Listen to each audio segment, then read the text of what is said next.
1980년대 우리나라 청소년들에게 폭발적 인기를 끌었던 3대 책받침 여신 중 한 명이었던 소피 마르소. 그녀는 1966년 11월 17일 파리에서 가게 조수로 일하는 어머니와 트럭 운전사였던 아버지 사이에서 태어났다. 9살 때 부모님의 이혼으로 어머니와 함께 살게 된 소피 마르소는 13살이던 1980년 10대들을 찾는 모델 에이전시를 우연히 발견하고 사진을 찍었다. 그녀의 어머니는 소피 마르소의 나이가 너무 어렸기에 별다른 기대는 하지 않고 있었다. 그런데 마침 해당 모델 에이전시에서 영화 라붐 캐스팅 감독에게 소피 마르소를 추천했다. 이후 700대 1의 어마어마한 경쟁률을 뚫고 13살의 라붐의 사랑스러운 소녀 빅으로 발탁됐다. 이 영화는 프랑스에서만 450만 명, 다른 유럽 국가에서는 1500만 명의 관객을 기록할 정도로 대히트를 쳤다. 라붐의 의미는 1950년대부터 파티라는 뜻으로 쓰였던 은어였는데 오늘날에는 오직 이 영화를 지칭하는 단어로만 통용되고 있다. 그만큼 영화 라붐은 프랑스에서 엄청난 성공을 거뒀다. 영화 속 가장 유명한 장면인 헤드폰 씬과 함께 들리는 주제가 리얼리티는 지금 들어도 가슴을 설레게 만든다. 이 같은 명장면과 더불어 지금 같으면 아시아 인종을 비하했다고 난리가 날 법한 장면도 있다. 빅이 엄마의 옷들로 패션쇼를 하는 장면에서 중국 전통 의상 치파오를 입고 두 눈을 찢는 듯한 장면이 나온다. 당시에는 동서양을 막론하고 그런 것에 둔감하던 시기였기에 그리 문제가 될 만한 장면은 아니었다.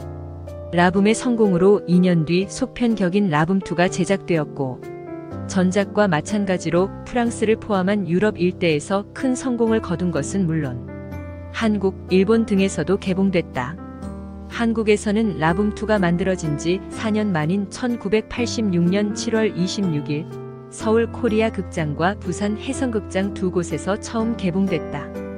라붐 1편 주제가 리얼리티와 2편 주제가 6월 아이스는 영화보다 더 많이 알려졌다. 소피 마르소는 라붐2까지 성공하면서 프랑스와 유럽의 국민 아이돌로 떠올랐지만 한편으로는 전문적인 연기자 수업을 받지 않고 얼굴로만 뜬 배우라고 비판을 받기도 했다.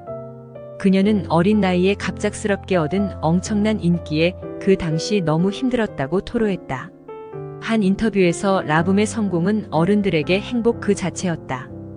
그런 상황에서 내가 힘들다고 말할 수 없었다. 그래서 모든 고통을 혼자 감당할 수밖에 없었다고 회상했다. 소녀에서 숙녀로 아역에서 연기자로 거듭나길 원했던 소피 마르소는 19세이던 1985년부터 아이돌 이미지를 탈피하고자 격정, 폴리스, 지옥에 빠진 육체 등에서 연이은 노출 연기를 선보였다. 특히 지옥에 빠진 육체에서는 라붐에서 그녀의 아버지로 나왔던 클로드 브라소와 부부로 출연하여 전신 누드가 포함된 정사신을 펼쳤다. 이로 인해 소피 마르소의 청순하고 풋풋했던 모습을 기억하던 팬들에게 큰 충격을 안겼다. 이후 1988년 유코린 러브와 혁명가의 연인 등에 출연하면서 다시 로맨틱한 여주인공으로 돌아왔다. 23세이던 1989년 소피 마르소는 26살 연상인 감독 안드레이 줄랍스키와 나의 밤은 당신의 낮보다 아름답다라는 작품을 찍으면서 동거에 들어갔다. 폴란드 공산당의 영화 검열 때문에 프랑스로 귀화한 안드레이 줄랍스키는 소피 마르소와 동거하기 전에 이미 이혼남이었다. 그들에게는 1995년 태어난 아들 뱅상이 있다. 두 사람의 인연은 소피 마르소가 3년 전 찍은 영화 격정이었다. 그녀에 따르면 슬럼프를 겪고 있었을 때 안드레이 줄랍스키 작품에 출연하면서 배우로서의 정체성을 찾을 수 있었다고 밝혔다. 소피 마르소는 2000년 피델리티를 끝으로 안드레이 줄랍스키와 12년 만에 헤어졌다. 그 후 프로듀서 짐 램니를 만나 사귀면서 2002년 런던에서 딸 줄리엣을 낳아 일남 일녀의 어머니가 됐다.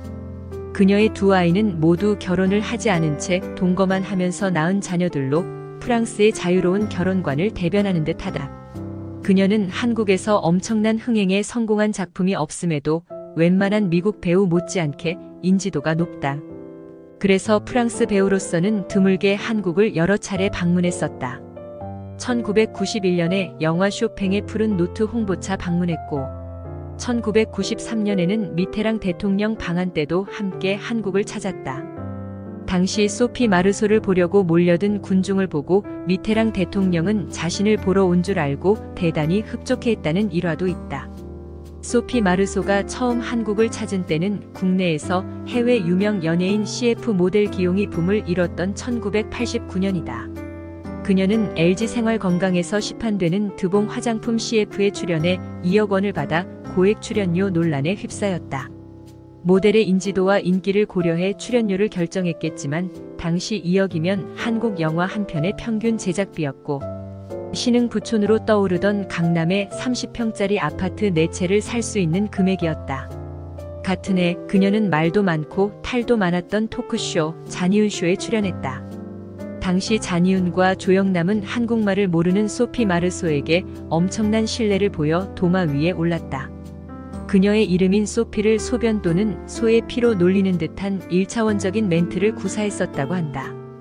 영어와 불어를 자유롭게 구사하는 소피 마르소는 20대 후반이 되면서 할리우드에 진출했다. 1995년 멜 깁슨 감독 주연의 브레이브하트와 1997년 안나 카레니나로 할리우드에 성공적으로 안착했다. 1999년에는 007 얼리미티드에서 악당 본드걸인 엘렉트라 킹을 연기해 생애 첫 악역을 연기했다. 소피 마르소는 1996년 여배우를 주인공으로 한 반자전적인 소설 거짓말쟁이를 출판해 지적인 면도 보여주었고 2002년에는 첫 장편 영화 사랑한다 말해줘를 감독하여 몬트리올 국제영화제 감독상을 수상하기도 했다. 진보적인 정치 성향으로 유명한 소피 마르소는 2016년에는 프랑스 최고 훈장인 레지옹 도네르 수상을 거부해 화제가 됐다. 그녀는 자신의 SNS를 통해 사우디 왕세자에게 레지옹 도네르가 수여됐다. 그의 나라에서는 작년에 154명이 처형됐다는 글을 인용하며 이것이 내가 레지옹 도네르를 거부한 이유라고 밝혔다. 레지옹 도네르는 1802년 나폴레옹에 의해 만들어진 상으로 국가의 현저히 공헌한 군인과 일반인에게 주어지는 훈장이다. 그동안 제라르 드파르디우, 카트린느 드네브, 클린트 이스트우드, 로버트 레드포드 등 네로라 하는 배우들이 이 상을 받았다. 참고로 우리에게 잘 알려진 배우 브리짓 바르도는 이 상을 거부했다. 이처럼 소피 마르소는 스크린 뒤에서도 다양한 사회 현안에 목소리를 내고 있는 여배우로 또 한 번 각광을 받으며 많은 팬들의 관심을 끌었다. 그녀는 57세가 된 현재에도 연기와 감독 모두 꾸준히 이어오고 있으나 2000년 이후부터는 한국 영화관에서 프랑스 영화를 거의 찾아볼 수 없어 아쉬움이 남는다. 시청해주셔서 감사합니다. 구독과 좋아요는 큰 힘이 됩니다.